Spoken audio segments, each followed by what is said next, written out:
Let's talk about that moment. That weird fuzzy sliver of time, right between dreaming and being awake, when the lines get all blurry. It's a place where some of the most, well, honestly, some of the most terrifying experiences can happen. I mean, really think about it. You feel that jolt, your mind is suddenly on, it's aware, but your body just doesn't answer the call. You're wide awake, but completely, utterly trapped inside your own head. And that's exactly what this is. It's called sleep paralysis. As one person put it, you're just caught. You're stuck in this limbo. Your brain woke up, but it's like the message to turn your muscles back on got lost in the mail.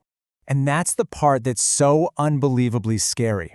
You can see your bedroom. You can hear the house settling. You're 100% aware of where you are, but you can't scream. You can't move. You can't even twitch a finger. All you can do is lie there and watch. But here's the thing. You're almost never just lying in an empty room. The single most common, and let's be honest, the most disturbing part of sleep paralysis is that deep gut feeling that you are not alone. There's often a visitor. And sometimes that visitor is someone you recognize, or at least you think you do. Can you imagine seeing your own mother, who had recently passed away, just standing there, looking at you?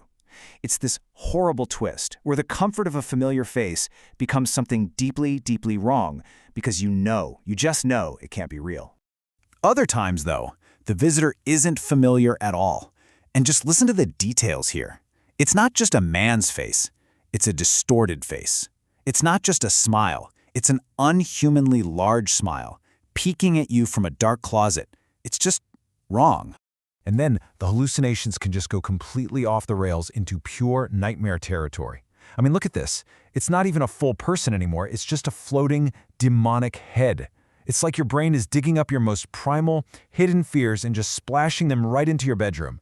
And this one, wow, this one just perfectly captures the surreal horror of it. It's your own family, the people you trust most in the world, but they're changed. They're way too tall, they're sobbing hysterically, and they're towering over you. It's this bizarre mix of grief and absolute menace happening all at once. But it's not just what you see. Oh no, sleep paralysis is a full-on experience. It can take over what you hear, what you feel, making the terror feel completely and physically real. So let's start with sound. People report hearing things that just make no sense, like this, a sound that's somehow both mechanical and organic, both robotic and alive, and it's repeating over and over, and with each repetition it feels like it's getting closer. Your brain has no box to put that in, which just makes the fear spike. Or how about this one? Imagine you're pinned down, totally helpless, and from your closet you just hear this sick, evil laughter. It's not just a sound, it's a feeling, pure malice, and it's being aimed right at you. And then you have the classic, the one that gets me every time, the sound of impending doom. You're paralyzed and you hear footsteps, heavy footsteps, coming up the stairs, getting closer and closer. And there's not a single thing you can do to stop what's coming. And this is where it all comes crashing together. The sound becomes something you can feel. The thing in the closet isn't just laughing anymore, it acts. The feeling of pressure in your chest is super common in sleep paralysis, but here, the mind gives it a reason, a hallucination. The feeling of a severed head landing on you, the terror becomes tangible. Okay, so let's get into what might be the most unsettling part of this whole phenomenon. What happens when the things from your day, your actual real memories, start showing up in these nightmares? What happens when that wall between waking life and the nightmare just completely dissolves? This story is a perfect example. It starts with a weird but real event. Friends are hanging out. They hear a strange sound coming from a bush. It creeps them out. Weird, right? So later that night, the person wakes up paralyzed, and they hear that exact same sound inside their room. And then a figure appears, a demonic figure, making that sound. It's like their brain took a weird random memory and made it the star of a horror movie, starring them. So, that's reality bleeding into the nightmare. But what if it works the other way around? What if the vision you have while you're paralyzed is a preview of what's coming? This is just an incredible story. Okay, so the vision happens first. The family, way too tall, crying, standing over the bed. It makes no sense. It's just terrifying.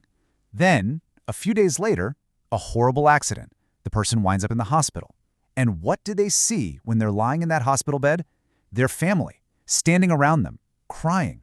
And they said it was almost the same image. A coincidence? A premonition? I mean, what do you even do with that? So what happens after? When you can finally move, when you finally break free? You'd think it would be pure relief. But the terror doesn't just switch off. For a lot of people, that experience leaves behind a kind of psychological scar, a fear that stays with you long after the sun is up. And that's the lasting trauma of it, isn't it? The experience is so real, so vivid, that it just shatters your sense of safety. Every single time you wake up, for weeks, there's that little moment of panic. Am I really awake this time? Or is the nightmare still here? Because in the end, it's not just the fear of what you saw in that moment. It's the paranoia that comes after. It's that little seed of doubt that gets planted in your mind, that the wall between your nightmares and your reality is actually pretty thin, and it could break again at any time. And that's really the question that sleep paralysis leaves you with. It kind of forces you to wonder about your own mind. When your brain can cook up horrors that you can see and hear and even feel, it leaves you with a pretty chilling thought the next time you turn out the lights.